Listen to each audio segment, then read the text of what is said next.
كل هذه الأشياء دي كلها محاضر التحريات.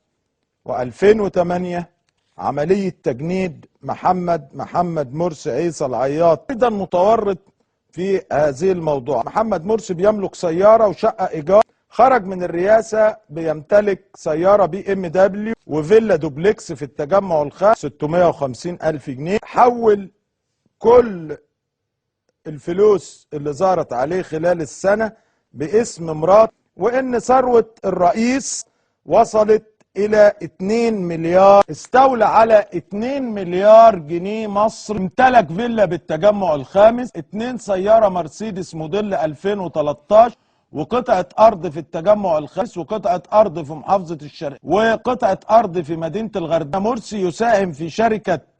هتعترف بإيه كمان؟ أنا معترف بكل حاجة حضرتك عايزها، وأي حاجة في العالم وحشة حصلت أنا السبب فيها. البوسنة والهرسك أنا السبب فيها.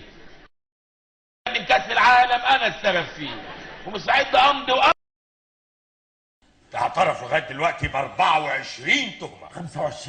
25 في التهمه الاخرانيه حضرتك ناسيها، اللي انا مخبي طياره حربيه في الحمام الصغري اللي هناك ده، الطياره اللي انا هنزل بيها وزاره الدفاع عشان استولي على الحكم. دي تهمه حلوه يا باشا، ربنا يوفقك، في شويه شغل حلوين، انت بتعمل شغل حلو بصراحه قوي يا باشا.